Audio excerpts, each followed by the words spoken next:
Okay નાઉ આજે આપણે polymerisation લઈ લઈએ. શું લઈ લઈએ? પોલિમરાઇઝેશન. આજના લેક્ચરમાં લઈશું આપણે પોલિમરાઇઝેશન એટલે બહુલીકરણ. ગુજરાતીમાં બહુલીકરણ કહે છે પોલિમરાઇઝેશન. એકચ્યુઅલીમાં પોલિમર જે છે એ એક 12th સાયન્સમાં જૂના અભ્યાસક્રમમાં એનો આખો ટોપિક હતો, એટલે આખું ચેપ્ટર હતું પોલિમર, પણ એ કાઢી નાખ્યું છે હમણાં. એ હાલ નથી, પણ આજે આપણને પોલિમરાઇઝેશન આલ્કીનનું પોલિમરાઇઝેશન જે આપેલું છે એ આપણે 11th માંથી કે જેટલું રિક્વાયર છે કે આલ્કીનનું પોલિમરાઇઝેશન કરો, આલ્કાઇનનું પોલિમરાઇઝેશન કરો, એ પ્રમાણે એટલું આપણે લેવાનું છે. ઓકે, દેન આજના લેક્ચરમાં આપણે પોલિમરાઇઝેશન લઈ લેશું. આપણો ટોપિક રહેશે આજે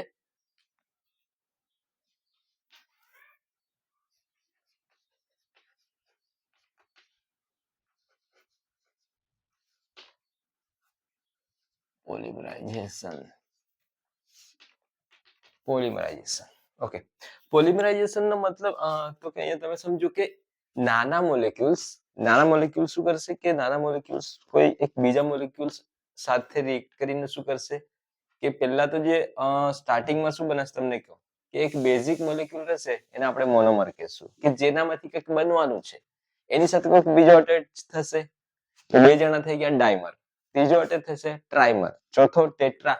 આ રીતે પેન્ટાહેક્સા કરીને આગળ જતા જતા શું બની જાય છે? પોલિમર બની જાય છે. તો આ જે છે એક કરતા અસંખ્ય મોલેક્યુલ્સ જે છે એકબીજા સાથે ભેગા થઈને મોટો મોલેક્યુલ બનાવે છે, એટલે કે લાર્જ મોલેક્યુલ બનાવે છે. તો એને આપણે કહીશું પોલિમર. જે કમ્પાઉન્ડ બનશે આપણે એને કહીશું પોલિમર, અને આ ફિનોમિના જે થાય છે એને આપણે કહીશું પોલિમરાઇઝેશન. એટલે કે જે ઘટના થાય છે એને આપણે કહીશું, જે રિએક્શન થાય છે એને આપણે કહીશું પોલિમરાઇઝેશન. તો પોલિમરાઇઝેશન નો મતલબ શું કે આ શું કે નવું શું લાવ્યા? તો તમે જાણો છો કે આપણે પ્લાસ્ટિકની થેલીઓ યુઝ કરીએ છીએ, પ્લાસ્ટિકની ખુરશી યુઝ કરીએ છીએ, બરાબર? એટલે પ્લાસ્ટિક ના જેટલી પણ વસ્તુ યુઝ કરીએ છીએ એવું જરૂર નથી કે પ્લાસ્ટિક જ પોલિમરમાં આવે છે, પણ પોલિમર નો એક ભાગ છે કે એ પણ પ્લાસ્ટિક પણ એક પોલિમર છે. તો તમે પોલિથીનની બેગ સમજો, તો પોલિથીનની બેગ જે છે એ કેવી રીતે બનાવવામાં આવે છે? તો બસ એ જ વસ્તુ આપણે અહીંયા જોવાની છે કે પ્લાસ્ટિકની કોથળી કેવી રીતે બનાવવામાં આવે છે. તો તમે જોશો કે અહીંયા જે આલ્કીનમાં જે છે ઇથિન જે છે, ઇથિનનો હાઈ ટેમ્પરેચરે અને હાઈ પ્રેશરે રિએક્શન કરવામાં આવે છે ઇથિનના બહુ બધા મોલેક્યુલ્સ સાથે, બરાબર? n times of alkene ethene, એની સાથે રિએક્શન કરશો એટલે તમને શું મળશે? પોલિથીન મળશે, બરાબર છે? ઇથિનનું પોલિમરાઇઝેશન કરશો તો તમને મળશે પોલિથીન મળશે. ઓકે, બીજી પહેલી વસ્તુ તો એ થઈ ગઈ કે અહીંયા આપણે લઈએ તો પહેલા polymerization of alkene. Okay, polymerization of alkene. આલ્કીનમાં જે પહેલા આપણે પોલિમરાઇઝેશન કરીશું તો એ કરીશું આપણે કોનું? તો કે ઇથિનનું. ઇથિનમાંથી આપણે શું બનાવવાનું છે? ઇથિન એટલે આપણો CH2 ડબલ બોન્ડ CH2.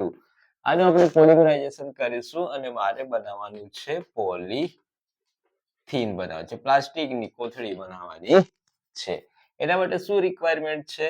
તો કે હાઈ ટેમ્પરેચર અને હાઈ પ્રેશર. એકદમ નાનું ટોપિક છે, હમણાં પતી જશે, કેમ કે જેટલો રિક્વાયરમેન્ટ છે એટલો જ કરવાનો છે, વધારે કરવાની જરૂર નથી. ઓકે, હાઈ પ્રેશર અને હાઈ ટેમ્પરેચર તો આપણને શું મળી જશે? પોલિથીન બનશે, પ્લાસ્ટિકની કોથળી બનવાની છે. કોનામાંથી બનશે? ઇથિનમાંથી. ઓકે, ધ્યાન લઈ લઈએ રિએક્શન. તો કે CH2 double bond CH2. Okay, એની રિએક્શન કઈ રીતે કરવાની છે? n ટાઈમ્સ લેવાના છે. કેટલા લેવાના છે? n ટાઈમ્સ, બહુ બધા. कितना लेंगे? n times. Okay, n times. તો અહીંયા લેવાનું છે આપણે હાઈ ટેમ્પરેચરે અને હાઈ પ્રેશર. ઓકે, તો શું બનશે? તો કે CH2 સિંગલ બોન્ડ CH2 10 આ જે બને છે CH2 single CH2 single bond CH2 single bond CH2 single bond આ રીતે અસંખ્ય n ટાઈમ્સ ઓફ તમને મળે છે શું મળે છે n ટાઈમ્સ મળે છે આને આપણે કહેવાનું છે પોલીથીન આ છે તમારી પ્લાસ્ટિકની કોથળી ઓકે બીજું એક છે તો કે પ્રોપીન એના એક સ્ટેપ વધારે લઈએ તો બીજો લઈ લઈએ આપણે પ્રોપીન આનું પણ કરી જોઈએ પોલિમરાઇઝેશન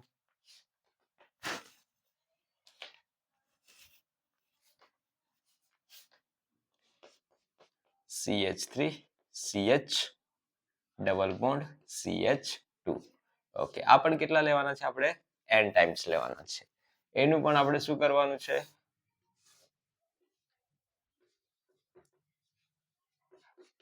હાઈ ટેમ્પરેચર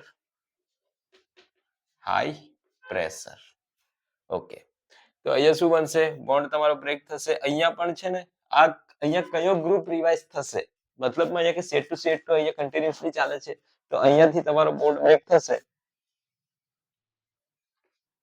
અહીંથી જો બોન્ડ બ્રેક થતો હોય તો શું બનશે તો કે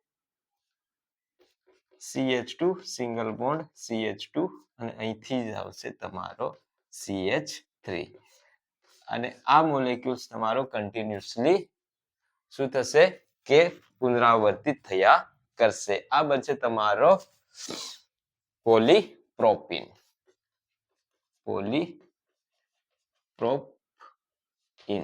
હવે જે આ બને છે અહીંયા થઈ ગયો ઇથિન થઈ ગયો અહીંયા થઈ ગયા પ્રોપીન થઈ ગયો આ જેનામાંથી બને છે બરાબર છે જે એના પેરેન્ટ છે તો જેનામાંથી બને છે એને આપણે નામ આપવાનું છે મોનોમર શું નામ આપવાનું છે મોનોમર પછી એક બીજો મોનોમર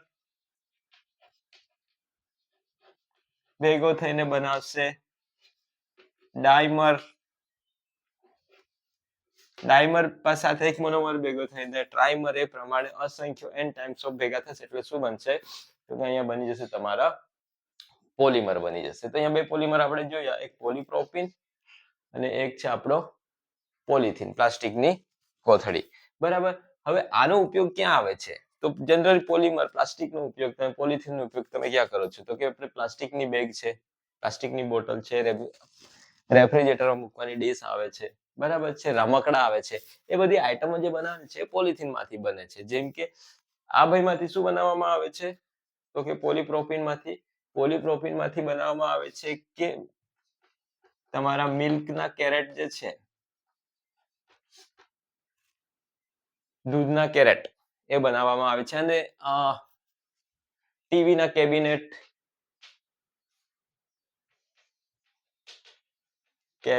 ટીવીના અને બીજું તમે લઈ લો તો બીજું શું બનાવી શકો તો કે એમાં ચોક્કસ બીબા ઢાળીને એટલે કે એના મોડ્યુલ તમે અલગ અલગ બનાવી શકો પીવીસી પાઇપ છે એના માટે પોલીવિનાઇલ ક્લોરાઇડ આપણે લઈ આવીશું એ પણ પોલિમર છે તો આ પ્રમાણે અલગ અલગ રીતે તમે પોલિમરાઇઝેશન કરીને આ પ્રમાણે બનાવી શકો ફંડામેન્ટલ વસ્તુ પોલિથીનનો મોનોમર ઇથિન છે પોલીપ્રોપીનનો પ્રોપીન છે યુઝ એનો થાય છે મિલ્કના કેરેટમાં કેબિનેટમાં ટીવીના બરાબર છે આનો પ્લાસ્ટિકમાં તો તમને પ્લાસ્ટિકની બેગ પ્લાસ્ટિકની બોટલ રેફ્રિજરેટરની ડીશ એ બધી વસ્તુઓ તમારી આવી જશે ઓકે આની સાથે જ એક બીજી આઈટમ પણ છે જે બહુ ઇમ્પોર્ટન્ટ છે તો કે કઈ તો કે સાયક્લિક પોલિમરાઇઝેશન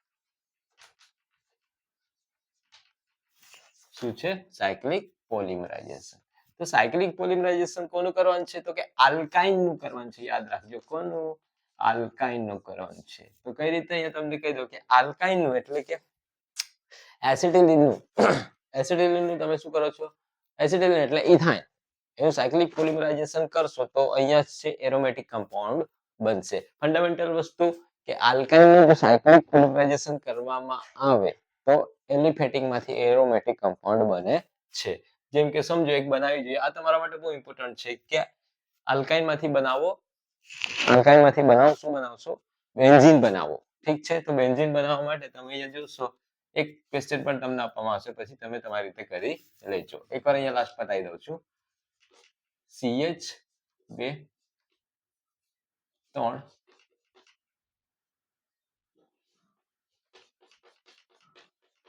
CH આ પ્રમાણે છે. આ 1 2 અને 3. તો આને જે છે કેવી રીતે કરવામાં આવે છે તો કે એને લાલચોળ લોખંડની નળીમાંથી 873 કેલ્વિન ટેમ્પરેચર રાખવામાં આવે છે અને લાલચોળ લોખંડની નળીમાંથી પસાર કરવામાં આવે છે. તો બોન્ડ બ્રેક થાય છે, એક અહીંયા જાય છે, ઠીક છે. બોન્ડ તમારો બ્રેક થાય છે તો શું થાય છે, એક બોન્ડ અહીંયા જાય છે, એક બોન્ડ અહીંયા આવ્યો, એક બોન્ડ અહીંયા આવ્યો, એક બોન્ડ અહીંયા આવશે. એટલે શું બની જશે, ફાઇનલી તમારું આવું કંઈક બની જશે. 1 2 અને 3. એટલે કે ઓવરઓલ તમારું શું બની જાય છે, બેન્ઝીન બની જાય છે. કહેવાનો મતલબ કે એલિફેટિક માંથી એરોમેટિક બનાવવા માટે સાયક્લિક પોલિમરાઇઝેશન કરવામાં આવે છે. એક ક્વેશ્ચન તમને આપી દઉં છું, જો સોલ્વ થતો હોય તો કરી કાઢજો, નહીં તો નેક્સ્ટ લેક્ચરમાં કરી નાખીશું. કન્વર્ઝન આપી દઉં છું. કન્વર્ઝન જે છે એ છે તમારું